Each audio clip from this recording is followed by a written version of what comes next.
Wayne, how do you sum up that performance today? Well, they were much better than we were, and not much more to say. It's pretty simple, pretty obvious. What do you put it down to? They turned up. We weren't at our best, but they were certainly very good. We saw it last night, and Anthony Seibold spoke a bit about the short turnaround from Perth. Do you think that had any effect on today's performance? No, I've got no complaints there. The NRL's a tough place, and we all get our short turnarounds and that type of stuff, but it's not an excuse. Wayne, can you take anything out of today, or one of those ones you put in the bin, don't look at again? Oh no, we've got to take something out of it. We've got to take how we beat ourselves out of it. That's what we've got to take out of it. Don't give ourselves a chance on days like today. Just a lot of errors, Wayne, and penalties in that first half. Is that your own doing, or did they bustle you into that, frustrate you into that? Well, you train, you play a lifetime of football, whatever, to handle that pressure. So I don't want to believe that they bustled us out of it. We just didn't execute. I think everyone in the team knew today that for us to have a chance here, we had to execute pretty well, and we didn't execute. So Made some changes at half time.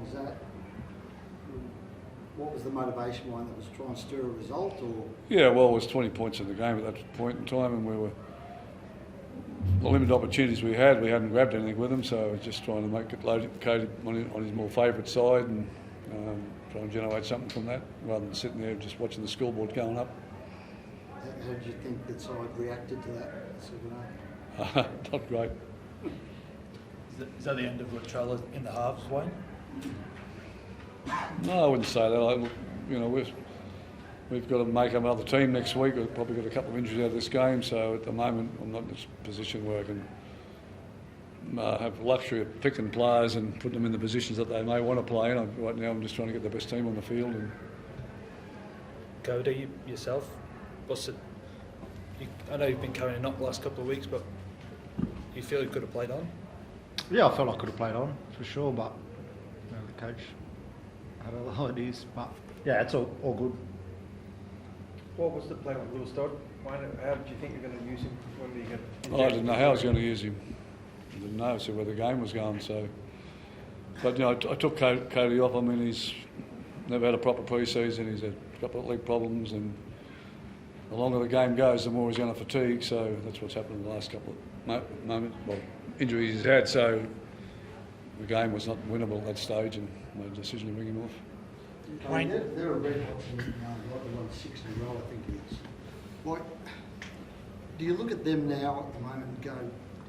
We all look at Melbourne and Penrith as a benchmark, but do you now look at them as potentially one of those teams that you need to get to that level? Yeah, I think so. They're a great footy side, but I still felt, the way we played invited them into our half, and as I said, they're a great footy side, and if you give away 6 penalties in the first half, make plenty of errors, they're going to be on your try line, and regardless of how much sets defensively you do, you're going to crack at some point. And again, they've got some great players across the park, so we didn't help in that regard, but they are a top side for sure. Well, there was an incident at the end of the game. Jai got upset with a fan, and some of the staff had to sort of calm him down. He got upset on the footy field. It was good. What's that? It was good if he got upset on the football field. Do you have a view on that though? I mean, he's a passionate guy. I don't know anything about it. Yeah. Cody, I think you were on the down at the time, did you? No, I didn't hear it. I was next to him, but I didn't. There's 65,000 people here. I didn't. Wayne, what are your thoughts on the crowd? Yeah, it was wonderful. It's great to come in and see the stadium so packed and for a club game and that. And I assume they must have been Canterbury supporters because no one was leaving when the scoreboard was pretty high. So, but they're all staying. That's great. I'm just pleased that for the game really, and to show that what the Sydney teams mean to each other. There's a fair bit of competition in Sydney. Unless you live here, you don't appreciate it from the outside. And it's one thing I've learnt about being in Sydney is the rivalry between the clubs, the Sydney-based clubs. Sorry, Wayne, I know there have been a couple of contentious hip drop tackles already this year. What were your thoughts on the UNA? Yeah, I don't know what a hip drop tackle is anymore, so I'm not in a good place to answer that for you. Yeah. Is that concerning? I'm getting concerned about head eyes too, because there's a couple of them today, and I didn't go to the bin.